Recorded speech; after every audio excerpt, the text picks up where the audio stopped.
Queremos alabar y honrar tu nombre. Queremos darte gracias, Dios, porque nos podemos acercar en esta hora para recibir un poco más de ti. Trae sabiduría, trae entendimiento, enséñanos, Dios. En el nombre de Jesús te lo pedimos. Amén. Muy bien, pluma, papel, lápiz y una actitud enseñable es lo que vamos a necesitar el día de hoy para aprender un poco más acerca de nuestro Señor. Semana número 4. Segunda de Timoteo, capítulo 2, versos del 1 al 7. Soportando las penalidades. Y así dice nuestro texto. Tú pues, hijo mío, esfuérzate en la gracia que es en Cristo Jesús. Lo que has oído de mí ante muchos testigos, esto encarga a hombres fieles que sean idóneos para enseñar también a otros. Tú pues sufre penalidades como buen soldado de Jesucristo. Ninguno que milita se enreda en los negocios de la vida, a fin de agradar a aquel que lo tomó por soldado. Y también el que lucha como atleta no es coronado si no lucha legítimamente. El labrador, para participar de los frutos, debe trabajar primero. Considera lo que digo, y el Señor te dé entendimiento en todo.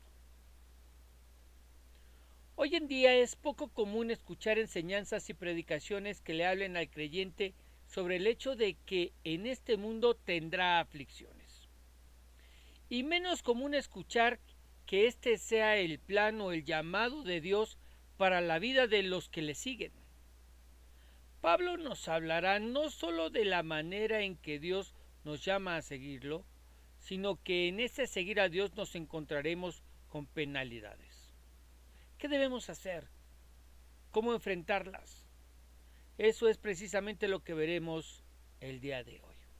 Veamos, segunda de Timoteo capítulo 2, verso 1 dice: Tú pues, hijo mío, esfuérzate en la gracia que es en Cristo Jesús.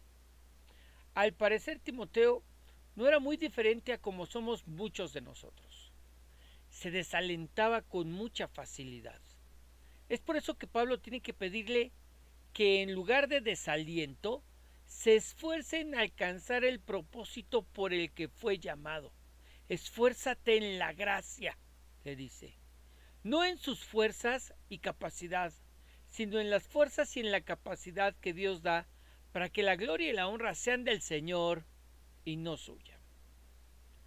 Lo que debería ser que hagamos un alto y nos preguntemos: ¿lo que estoy haciendo para Dios, sin importar lo que esto sea, desde un servicio a tiempo completo como pastor o ministro, hasta el repartir trípticos o dar la bienvenida a los hermanos los domingos, no importa? Pero eso que estoy haciendo para Dios, ¿lo hago en mis fuerzas y capacidad? ¿O en verdad estoy buscando que sea la fuerza y la capacidad que Dios da? Es importante saberlo, porque de esa manera también sabremos quién es quien merece ser glorificado. Si lo hago en mis fuerzas y capacidad, definitivamente el crédito es mío. Y tengo razón para molestarme cuando, en la iglesia, no se me reconoce lo que hago. Pero si lo que hago lo hago en las fuerzas y en la capacidad que viene de lo alto, ¿por qué me molesto? Mira, esto es algo así como lo que Pablo escribió en el libro de Corintios y dice, 1 Corintios 4:7, porque ¿quién te distingue? ¿O qué tienes que no hayas recibido?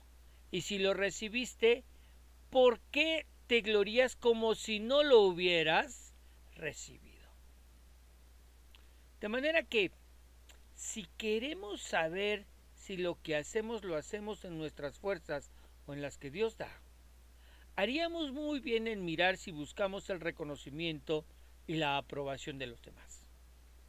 O si nos encontramos tranquilos y satisfechos sabiendo que lo que hacemos, cualquiera que sea lo que hacemos, Dios lo sabe y eso nos es suficiente. Y en lo que lo meditas, déjame leerte el siguiente comentario. ¿Cómo puede uno esforzarse en la gracia? Gracia significa favor inmerecido. Así como somos salvos por gracia, debemos vivir por gracia. Esto significa confiar por completo en Cristo y su poder, y no tratar de vivir en Cristo solo en nuestras propias fuerzas. Reciba y utilice el poder de Cristo, Él le dará la fortaleza para hacer su obra. Muy bien, verso 2. Lo que has oído de mí ante muchos testigos, esto encarga a hombres fieles que sean idóneos para enseñar también a otros. Lo segundo que le dice es que no es necesario que haga la obra solo. Y es que quizás se sentía rebasado por las muchas actividades y trabajo que implicaba el ser pastor de la iglesia de Éfeso. ¿Qué debía hacer? Buscar ayuda en los mismos miembros de la congregación y buscar a hombres que tuvieran cuando menos dos características: que fueran fieles y que fueran capaces de enseñar a otros. Encarga a hombres fieles que sean idóneos para enseñar también a otros. Y es que uno de los grandes errores que cometemos en el servicio a Dios es creer que tenemos que hacer solos la obra, solos la tarea, solos el servicio o ministerio al que hemos sido llamados. Pablo le dice a Timoteo que no está solo y que no tiene por qué estarlo, que busque ayuda en los miembros de la congregación. Algo que nos haría muy bien el recordar hoy en día, sobre todo cuando las congregaciones en las que servimos son grandes. Necesitamos ayuda, aún como pastores, necesitamos ayuda. ¿Qué debemos hacer? Pablo nos dice que debemos buscar en primer lugar, en medio de la iglesia, hombres que sean fieles. No que sean carismáticos, no. No que tengan don de liderazgo, tampoco. Sino que sean hombres cuya fidelidad a Dios sea evidente en sus vidas. Hombres que, a pesar de las muchas dificultades que la vida cristiana les haya traído, no se hayan apartado del Señor. Hombres que no tuvieran como costumbre el faltar a los servicios, a la iglesia. Hombres que antes de mirar por sus intereses, antes de mirar por sus anhelos, por sus metas, estén viendo por los intereses y obra del Señor. Y aquí quiero hacer una pausa y preguntarte: ¿cómo saber que alguien, quien sea, es fiel en mirar por los intereses de la obra? Porque mira, esta no es una cuestión de preguntarle a la persona, porque si lo hacemos con toda seguridad, ella nos dirá que la obra de Dios tiene prioridad en su vida. Entonces, ¿cómo le hacemos? Bueno, lo único que tenemos que hacer es echar un vistazo a sus finanzas. Y si la persona está ofrendando y diezmando de manera constante, entonces podemos estar seguros de que efectivamente la obra tiene fielmente prioridad en su vida. Quizás esa es la razón por la que en muchas iglesias se lleva un control sobre los diezmos y ofrendas de los servidores. Lo segundo que estos hombres fieles debían poseer, tener, es que fueran aptos, que fueran idóneos para enseñar. No es que fueran buenos servidores, no, porque evidentemente no era suficiente con que tuvieran el deseo de servir o una buena actitud de servicio. Pablo le pide a Timoteo que fueran aptos para enseñar, porque le ayudarían en la labor de enseñanza en la iglesia. No le iban a ayudar a acomodar y limpiar sillas o a dar la bienvenida a la gente, ni a orar por las necesidades de la iglesia, no. Ellos le iban a ayudar a enseñar, le iban a ayudar a predicar, a proclamar el mensaje que él había recibido de Pablo. Y aquí es donde miramos la labor del discipulado. Hombres enseñando a otros hombres acerca del Señor. Discípulos haciendo discípulos. Extendiendo la labor de enseñanza más allá de las fuerzas y capacidad del pastor a través del discipulado. Lo que nos enseña que lo que enseñamos desde nuestros púlpitos el día domingo no es suficiente, que necesitamos de estarnos discipulando en la semana con otros hermanos, porque ¿qué pasa si no hay discipulado entre semana? ¿Qué pasa? Bueno, con toda seguridad, el crecimiento espiritual en nuestras iglesias se verá afectado. Y siempre tendremos una iglesia inmadura, niña en Cristo, incapaz de crecer y madurar y multiplicarse de manera sana.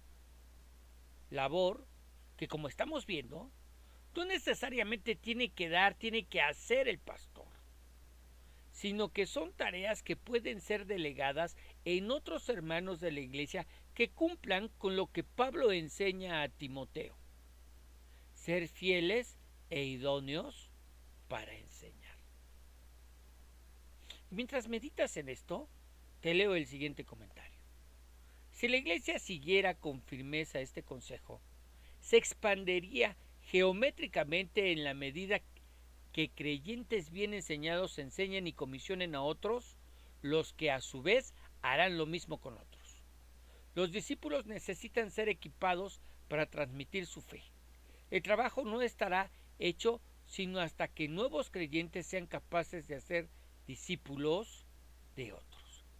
Y tenemos ahí una cita, Efesios 4:12 y 13, que dice, Efesios 4:12, a fin de perfeccionar a los santos para la obra del ministerio, para la edificación del cuerpo de Cristo, hasta que todos lleguemos a la unidad de la fe y del conocimiento del Hijo de Dios, a un varón perfecto a la medida de la estatura de la plenitud de Cristo. Esta tarea, esta labor de discipulado es bien importante. Recordemos que el Señor Jesucristo nos encomendó ir y hacer discípulos. Y esta tarea de discipulado es una tarea en la que necesitamos participar todos. Todos somos discípulos que fuimos enviados a hacer discípulos. ¿Hasta cuándo? Hasta que todos lleguemos a la unidad de la fe y del conocimiento del Hijo de Dios, a un varón perfecto, a la medida de la estatura de la plenitud de Cristo. Es decir, Dios no quiere tener una iglesia inmadura, una iglesia niña en Cristo, una iglesia incapaz de crecer y madurar y multiplicarse de manera sana. Se puede multiplicar, pero eso no quiere decir que lo haga de manera sana. ¿Ok? El Señor desea que todos lleguemos a esa unidad, a ese conocimiento, a esa estatura, a esa plenitud de ese varón perfecto. ¿Cuál es el camino? El discipulado. Muy bien. Verso 3. Tú pues sufre penalidades como buen soldado de Jesucristo. ¿Qué es lo que esta labor, porque está en este contexto, qué es lo que esta labor le traerá? Penalidades. Ya sea que nos enfoquemos en el ministerio de pastor que Timoteo tenía que ejercer, así como el de delegar la labor de enseñanza a otros. ¿De qué hablas, pastor? Mire, el llamado pastoral no es un llamado a gozar solamente de las bendiciones de Dios, al mirar cómo esas bendiciones se van haciendo realidad, cumpliendo en las vidas de la congregación. No. El llamado pastoral es un llamado que implica sufrimiento. Y Pablo lo explica en Gálatas 4:19 cuando dice: hijitos míos, por quienes vuelvo a sufrir dolores de parto hasta que Cristo sea formado en vosotros. ¿Qué es lo que sufría el apóstol? Dolores de parto, como dolores de parto, como si fuera a dar a luz. ¿Hasta cuándo? Hasta que Cristo sea formado en vosotros. Mientras que Cristo va siendo formado en la congregación, el pastor sufre. Sufre porque las imperfecciones de cada uno, el que Cristo no ha sido aún formado en nosotros, generan problemas, generan dificultades, generan malos entendidos que se tienen que atender. Y en ese involucrarse en la vida de la iglesia, el pastor sufre. Mire, Pablo también lo enseñó en 2 Corintios capítulo 11, verso 29, donde dice: ¿quién enferma y yo no enfermo? ¿A quién se le hace tropezar y yo no me indigno? Es decir, el pastor no es ajeno a la vida de su iglesia. o cuando menos no debería serlo. De manera que los problemas y las dificultades por las que atravesamos también afectan la vida del que es pastor. ¿Hasta cuándo? Hasta que Cristo sea formado en nosotros. Ahora, no solo sufre penalidades por causa de la congregación, sino que su posición ante la iglesia como pastor trae consigo su cuota de sufrimiento. Está en la lente y mirada de todos los que asisten a la iglesia, y no solo él, sino que también su familia, siendo juzgados, criticados, señalados por todo. ¿Hasta cuándo? Hasta que Cristo sea formado en nosotros.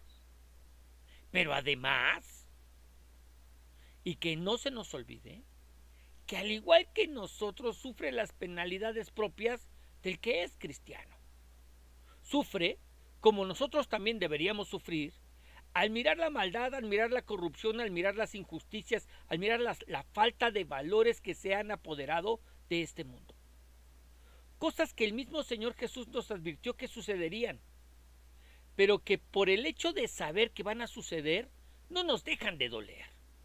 Mire, todos sabemos que todos vamos a morir, pero el saberlo no hace que no nos duela cuando alguien cercano muere.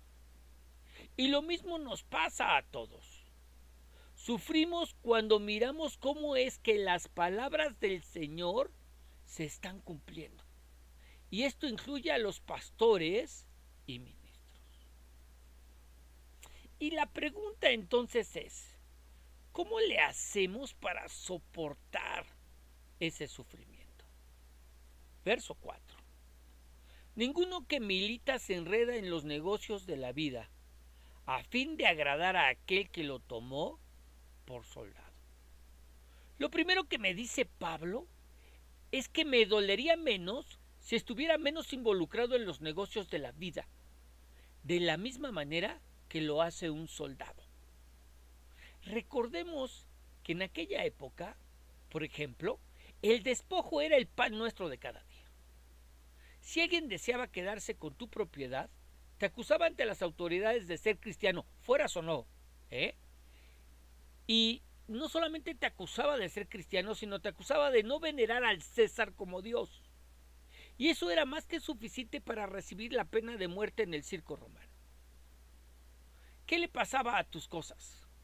Se las quedaban. Ahora, qué injusticia. Duele solo de pensarlo. Pero dolería menos si no estuviéramos aferrados a las cosas de este mundo, sabiendo, como dice y enseña el mismo Señor Jesucristo, que en el cielo nos está esperando una morada celestial.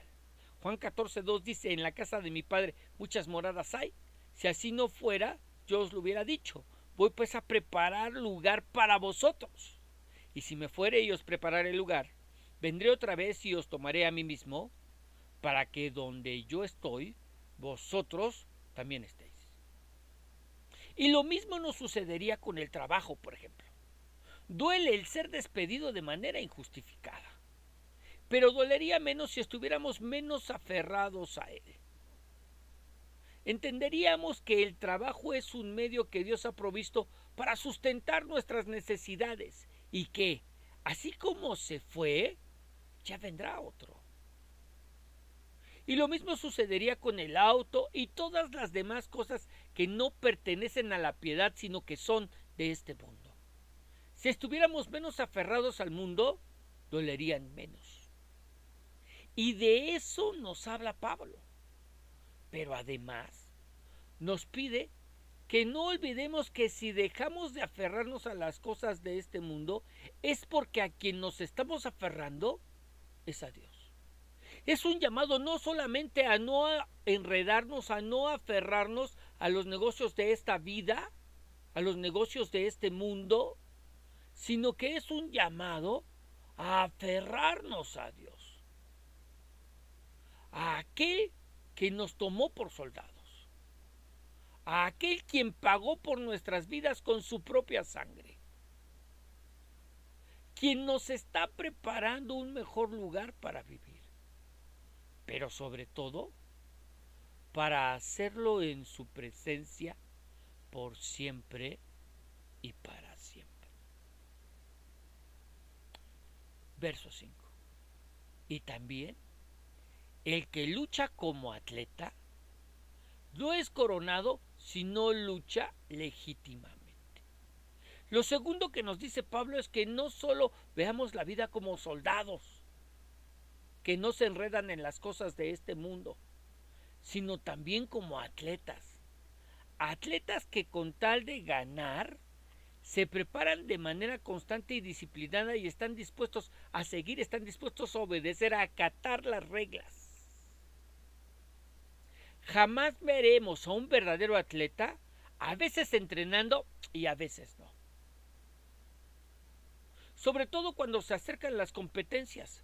Ellos se encuentran entrenando todos los días, son constantes. Y no solo van al gimnasio, a la cancha, a la pista o estadio, sino que cuidan de manera estricta lo que comen y beben. No se desvelan ni mucho menos parrandean, pues procuran descansar el tiempo necesario para que sus músculos se repongan. Y todo para obtener una corona, un premio, un galardón que por ser de este mundo es corruptible, se oxida, pierde su valor. ¿Cuánto más, piénsalo, cuánto más como creyentes deberíamos tú y yo estar dispuestos a dejar todas las cosas que en este mundo podrían distraernos de alcanzar la corona, de alcanzar el galardón, de alcanzar el premio que Dios tiene reservado para nosotros? Con tal de ganar esa corona, estoy seguro que sin problemas dejaríamos de beber alcohol, de fumar, de comer lo que no es provechoso, dejaríamos las malas compañías y nos apartaríamos de los malos negocios. Buscaríamos que nuestra comunión con el Señor fuera cada vez mayor y nos estaríamos preparando en la Escritura con mayor ahínco cada día. Entonces yo pregunto, ¿qué esperamos? ¿Qué esperamos? La verdad es que lo que esperamos es creer realmente que hay una corona, creer realmente que hay un galardón, una recompensa para nosotros en los cielos. Saber y creer que de acuerdo con los galardones que tenga, que haya ganado, mi cercanía a la presencia de Dios en la mesa donde cenaremos será mayor. El problema es que desconozco los beneficios de los que gozaré en el cielo. Y como me encuentro tan enredado en los malos negocios de este mundo, me conformo con ser salvo y ya, aunque me la den de aguador en el cielo, dicen algunos. Pero además, no solo me prepararía como lo hace un atleta y dejaría las cosas del mundo, sino que además me sometería a las reglas que han sido establecidas. ¿Qué quiero decir con eso? Que en la actualidad nos encontramos con muchos cristianos, con muchos creyentes que muy hermanitos, pero creen que ellos pueden hacer sus propias reglas. Miran las ordenanzas en las Escrituras, pero ellos creen que no solo no están obligados a obedecerlas, sino que incluso pueden hacer sus propias ordenanzas. ¿De qué hablo? Mire, el pecado de Adán y Eva fue el comer del fruto del árbol que se les había prohibido. Pero el origen de esa desobediencia fue el no creer en las reglas puestas por Dios. Y lo mismo les pasa a muchos hoy en día. Ellos escuchan el mandamiento. Ejemplo, Efesios 4:29. No digan malas palabras, al contrario, digan siempre cosas buenas, que ayuden a los demás a crecer espiritualmente, pues eso es muy necesario. No digan malas palabras, ellos escuchan el mandamiento. Pero ellos no creen que ese mandamiento, que esa regla, aplique para ellos. De manera que sí dicen y muchas malas palabras. Como si no tuvieran que dar nunca cuenta de lo que hablan. Pero, ¿qué dice la Biblia? Mateo 12:36. Les aseguro que en el día del juicio final, todos tendrán que explicar por qué hablaron para hacerles daño a los demás. Dios juzgará a cada uno de acuerdo con sus palabras. Si dijeron cosas buenas se salvarán, pero si dijeron cosas malas serán castigados. Todos daremos cuenta de la manera en que hablamos el día que seamos juzgados. No hay excepciones ni reglas especiales para solo unos cuantos. ¿Te das cuenta? Ahora bien, la definición de pecado en griego es no dar en el blanco, fallar. Y fallamos cuando vemos el mandamiento y nos quedamos cortos en el obedecerle, como el ejemplo que acabamos de ver. Pero también fallamos cuando vamos más allá del mandamiento. Y para mostrártelo iremos a dos pasajes. El primero tiene que ver con Adán y Eva. Y quiero que mires con atención cuál fue el mandamiento que Dios le dio a Adán. Génesis 2:16.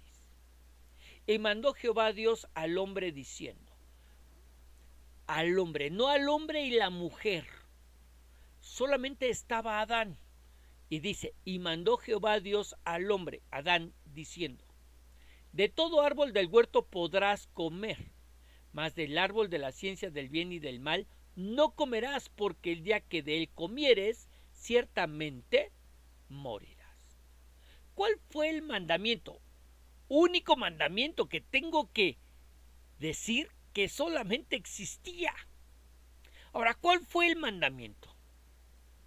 ¿No ver el árbol ni su fruto? No. ¿No tocar el árbol ni su fruto? Tampoco. El mandamiento fue claro, no comas. No fue no mires, no toques, no huelas, no. Fue no comas. Ahora te invito a que mires cómo se lo enseñó Adán a Eva. Génesis 3:1. Pero la serpiente era astuta, más que todos los animales del campo que Jehová Dios había hecho, la cual dijo a la mujer, ¿con que Dios os ha dicho no comáis de todo árbol del huerto? Y la mujer respondió a la serpiente, del fruto de los árboles del huerto podemos comer, pero del fruto del árbol que está en medio del huerto, dijo Dios, no comeréis de él, ni le tocaréis para que no muráis. Ahora, ¿qué hizo Adán? Y hablamos de Adán porque Eva no recibió el mandamiento de manera directa de parte de Dios. El mandamiento lo recibió Adán. Así que Adán debió comunicárselo a Eva. ¿Qué hizo Adán? Bueno, para asegurarse de que Eva no pecara, le aumentó al mandamiento y solo le añadió el ni le tocaréis. Y claro que cuando Eva, incitada por el maligno, por el enemigo, por la serpiente, tocó el fruto y no sintió nada, porque ese no era el mandamiento no era no toques, era no comas. Así que ella no tenía por qué sentir absolutamente nada. Ella pensó que todo era un engaño y comió y pecó. Y pecó, y aquí estamos luchando con nuestra naturaleza caída y heredada. Ahora, ¿dónde lo vemos en nuestra iglesia hoy en día? La Biblia dice, Efesios capítulo 5, verso 18. No os embriaguéis con vino en lo cual hay disolución, antes bien sed llenos del Espíritu. ¿Cuál es el mandamiento? No os embriaguéis con vino. Pero para asegurarnos que la gente no va a pecar, de la misma manera que lo hizo Adán, ¿qué le enseñamos a la gente? Pues le enseñamos que no puede tomar ni una gota de alcohol, aunque eso no sea cierto. La Biblia prohíbe rotundamente el emborracharse, el embriagarse, el perder la conciencia por el alcohol. Pero nos parezca o no, nosotros no hicimos las reglas.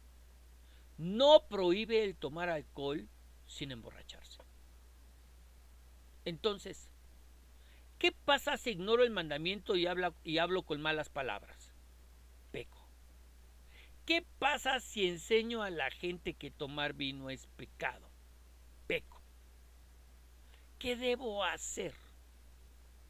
Solo lo que la Escritura me pide que haga.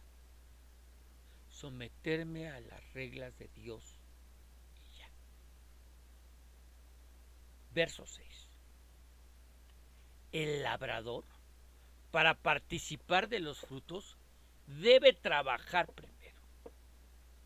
En tercer lugar, Pablo no solo le enseña a Timoteo que debe mirar la vida como si fuera un soldado, sin enredarse en los malos negocios de este mundo, y que debe de mirar la vida como lo hace un atleta, preparándose para su encuentro con Dios, haciendo todo para ganar la mayor cantidad de galardones que pueda y sometiéndose a las reglas que por Dios han sido establecidas y dejadas en la Escritura, sino que ahora le pide que como lo hace el labrador, así haga las cosas.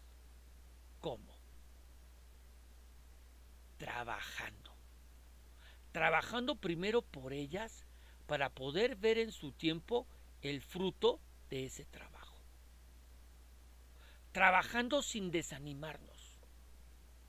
Piense en una persona que está trabajando la tierra, sembrando y que lo hace sin estar seguro de que lo que sembró brotará y dará fruto.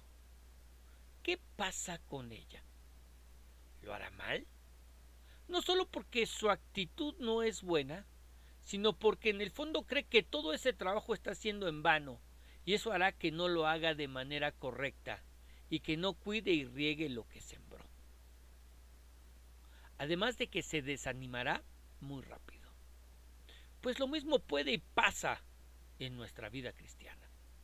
Si estamos trabajando, haciendo estas cosas de las que Pablo nos habla, y no lo estamos haciendo verdaderamente creyendo que es lo mejor y que tendremos una abundante recompensa al final, cuando nos encontremos compareciendo en el tribunal de Cristo ante la presencia de nuestro Señor, entonces lo haremos mal y nos desanimaremos fácil y rápidamente.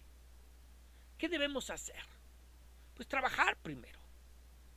Trabaja de la misma manera que lo hace el que labra la tierra, confiando en que en su tiempo la semilla dará su fruto y lo hará de manera abundante.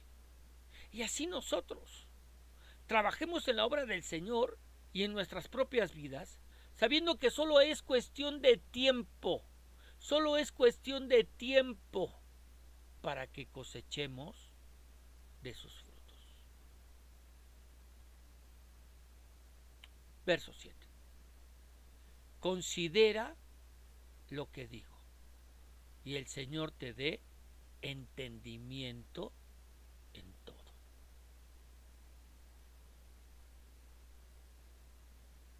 Y para mirar este verso, solamente voy a leer el comentario que dice: Pablo le dijo a Timoteo que reflexionara en sus palabras y que Dios le daría la visión. Dios habla a través de la Biblia, su palabra, pero nosotros necesitamos estar abiertos y receptivos a Él. Cuando usted lea la Biblia, pídale a Dios que le muestre sus verdades eternas y la forma de aplicarlas en su vida. Considere luego lo que ha leído y medite en ello. Dios le dará entendimiento. Y de verdad necesitamos considerar las palabras del apóstol y pedirle al Señor que nos dé entendimiento en todo. Recordemos que el Señor Jesús viene pronto. Las señales del tiempo de su venida se están cumpliendo. Y Él viene por una iglesia sin mancha y sin arruga. De manera que necesitamos, en verdad necesitamos como el labrador, trabajar primero. Trabajar sin ver. Trabajar por fe. Trabajar sabiendo que lo que estamos haciendo es sembrar, que ya cosecharemos, pero para poder cosechar primero hay que sembrar. Que necesitamos no estar enredados en los negocios de este mundo como soldados. Y que como atletas Necesitamos abstenernos de todo aquello que nos distraiga de nuestro objetivo, que es ganar ese galardón, esas coronas, pero que necesitamos hacerlo legítimamente, obedeciendo a las reglas, a los mandamientos que por Dios nos han sido dejados. Necesitamos aprender a trabajar, de tal manera que honremos a Dios, no en nuestras fuerzas, sino en las fuerzas que nos son dadas por Él. Sabiendo que habrá penalidades, sufrimientos por los que tengamos que atravesar, pero confiando en que Él ha vencido al mundo y que si yo sigo su consejo de ser como soldado, sin enredarme en las cosas de este mundo, sin aferrarme a las cosas de este mundo, el dolor será mucho menor.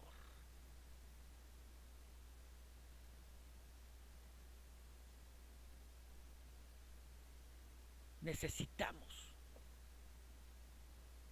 discipularnos y ser discipulados, discipular a otros y ser discipulados,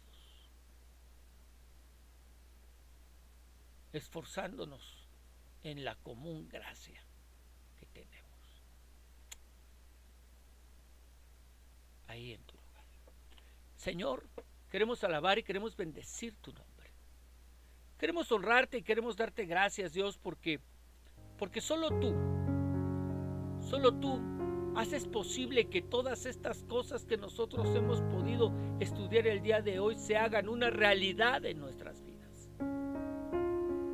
Toca nuestro corazón, toca nuestra vida de tal manera que podamos, Señor, ser transformados por tu palabra.